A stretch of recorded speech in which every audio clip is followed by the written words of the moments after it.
So we went through step 1, in which I explained which M&E groups and which constituent entities are within scope. And then Jamil explained how the global income or loss is computed. Remember, we take into account the financials of the constituent entity that they use for purpose of consolidation, and we make some adjustments. And in some cases, we move the income around the group. And then we, Jamil also explained how adjusted cover tax, or which are the cover taxes that are taken into account for the ETR computation, and what adjustments need to be made, and how we also in some cases need to move some taxes from one entity to the other. Now we're in step 4.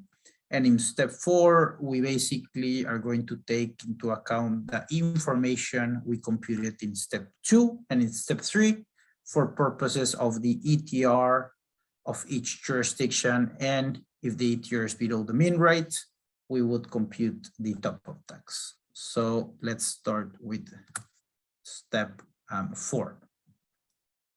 So step 4 uses a very simple formula, right? Even for us that are lawyers, I think it's easy. It's just a division. In this case, the numerator, it's the adjusted cover taxes for the jurisdiction. And the denominator, which you see here, it's the global income, right? So this is basically what we already explained. We divide cover taxes by the global income, and that gives us the jurisdictional ETR. If the jurisdictional ETR, so if the effective tax rate of a particular jurisdiction is below 15%, then we would need to move to the next step and compute the top-up tax of that jurisdiction. And how do we do that? Well, first, as in any other tax, we have a base and we have a tax rate. The tax rate is not really 15%. So the tax rate that you see here, the top-up tax percentage, as we call it under the GloBE rules, it's really the difference between the minimum rate, which is 15%, and the jurisdictional ETR. So for example, if a jurisdictional ETR was 10%, then the top-up tax percentage would be 5%, which is the difference between 15% and 10%. So that's our rate. Now, what is our base? Our base is what we call the excess profit. And why do we call the excess profit? Because we would take into account the global income, the same global income that we use for purposes of the ETR computation, and we will subtract that from the substance carve-out or substance-based income exclusion, which is as it's technically known. And I'm gonna talk a little bit more about how this substance carve-out is computed. But basically, the substance carve-out is an exemption. So an exemption from your base, right? So you have your global income, you subtract or reduce it by the exemption, and then you multiply it by your rate, which is your top-up tax percentage. So in this last part of the slide, you can see the jurisdictional top-up tax would be equal to the top-up tax percentage times the excess profit, which is your base, and that would be reduced by what we call a qualified domestic minimum top-up tax that I also will explain in a minute. Okay, and I have an example of how this operates in the last slide on step 4. So so just keep with me and I'll further explain the operation. Now, the substance-based income exclusion, right? Or the substance-based carve-out, as we informally call it. This is, as I said, this is an exemption to the base. And this just applies for purposes of the top-up tax computation.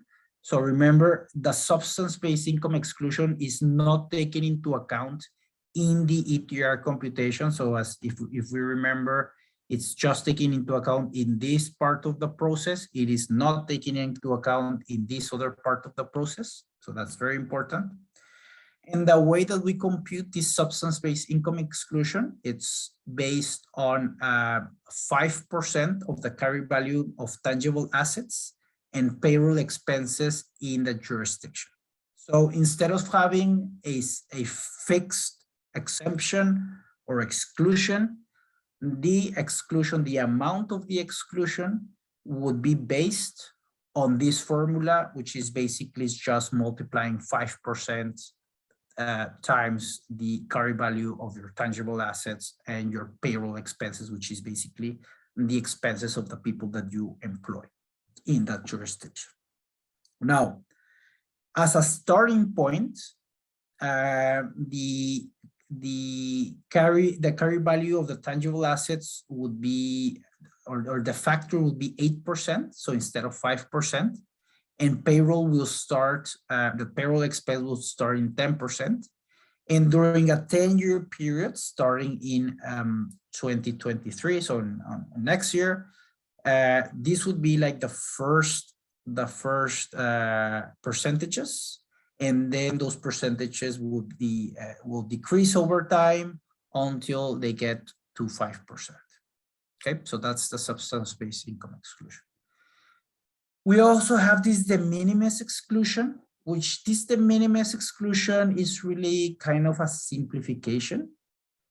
And what it does is that it avoids computing the ETR of a particular jurisdiction, because it's technically doing, it's deeming that top-up tax of a particular jurisdiction to 0. So it considers that the top-up tax of a particular jurisdiction is 0 if the M&E has less than 10 million euros and less than 1 million euros of profit. So sorry, less than 10 million euros of revenues in a particular jurisdiction, and less than 1 million euros of profits in that jurisdiction. So if those two conditions are met, the revenue condition, the 10 million condition, and the profits condition, the 1 million condition, then the de minimis exclusion applies,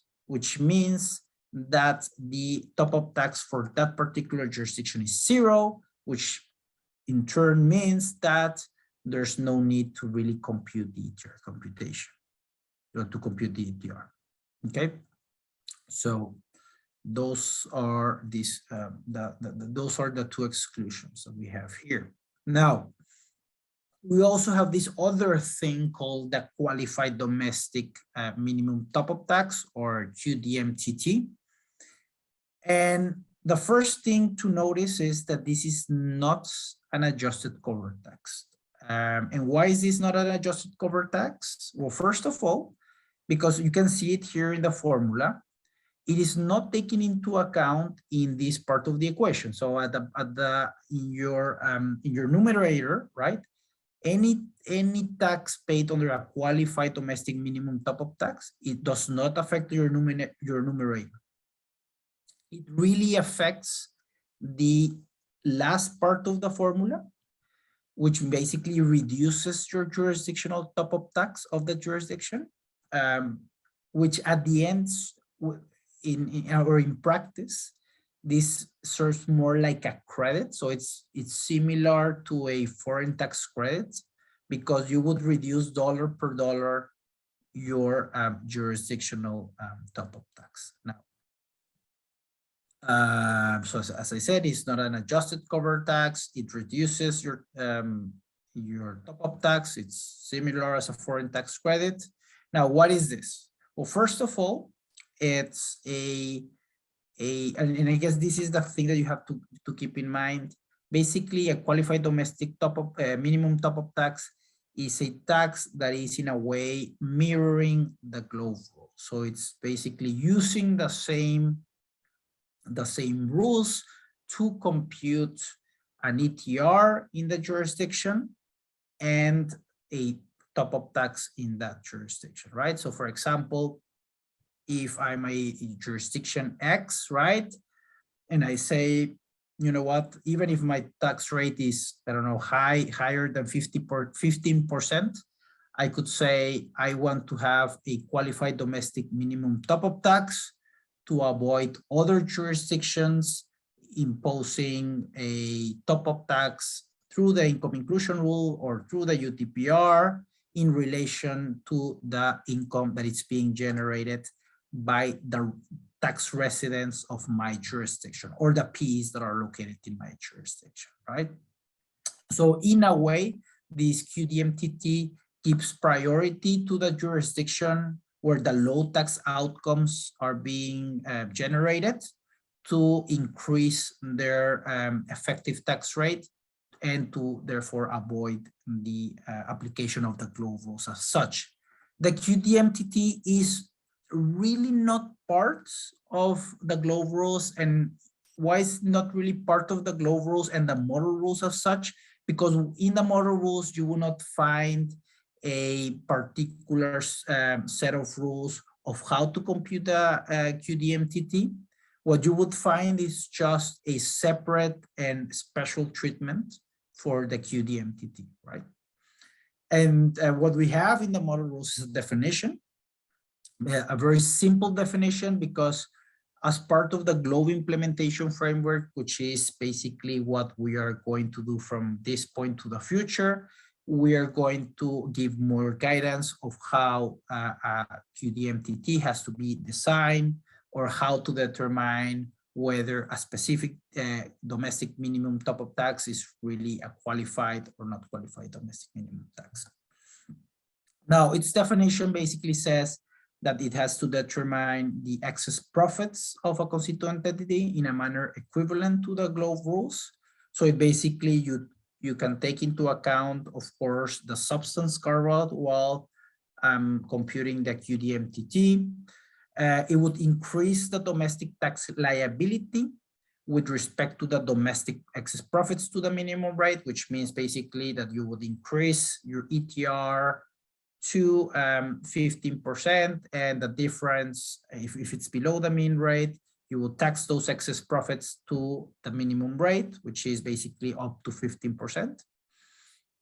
And they have to be implemented and administered in a way that is consistent with the outcomes, which is very important, this word, with the outcomes provided under the GloVe rules and the commentary, which means that basically it needs to mirror in a way the GloVe rules, right? So basically, as we explained before, we have rules for purposes of determining the GloVe income, rules to determine the which taxes have to be taken into account and what adjustments have to be taken into account for purposes of the ETR computation.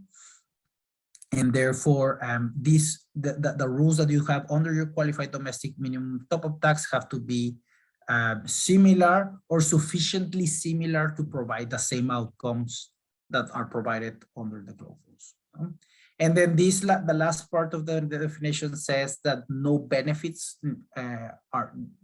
no benefits have to be provided by the jurisdiction in relation to such rules. And that is because, for example, you can imagine the situation where a jurisdiction imposes this qualified domestic top-up tax, but let's say refunds the tax under another, you refund the tax or give back the tax paid through another channel, for example, through the tax system by reducing, let's say, another kind of taxes or by providing a direct subsidy. So in those cases, this would not be considered as a qualified domestic minimum top-up tax. Now, just to bring this into practice, I have here a little example. And let's imagine that you have country A, which you have Colco, which is the parent entity of BICO, right? And the question here is whether country B is a low tax jurisdiction for purposes of the GloVe rules. Now, we computed the global income under step 2, and the global income is 100. We computed the adjusted covered taxes and under step 3, and those are 10. And we have a substance carve-out, so we have computed the substance carve-out, and the number, which is basically, as I said, an exemption, it's 20. Okay, with this, and there's no qualified domestic minimum top-up tax. Now, with these numbers, how do I compute my ETR and top-up tax? Well, first, as I said, you have the adjusted covered taxes. Those are the numerator of the computation. So we take them in the numerator there, and then we take 100 of global income and we include them in the denominator. And that gives us a result of 10%. So 10 divided on 100 gives us 10%. Then after that, we are determining here what is our base, what is our excess profits. And as I said, we have 100 of global income, our substance carve-out is 20. That gives us 80 as our excess profits, which is our base. And then our top-up tax percentage, which is our rate, as I said, is the difference between the mean rate, which is 15%, and the ETR, which is basically the example that I gave earlier. So 15% minus 10% is 5%. That is our top-up tax percentage. Then after that, we move to the top-up tax computation. 5% times 80 gives us 4 of top-up tax, given that we don't have a QDMTT in country B. There's no reduction there, and therefore our top-up tax for that jurisdiction is 4. And then after we have this, after we completed this step, then we can move to step 5, which is our next set of slides.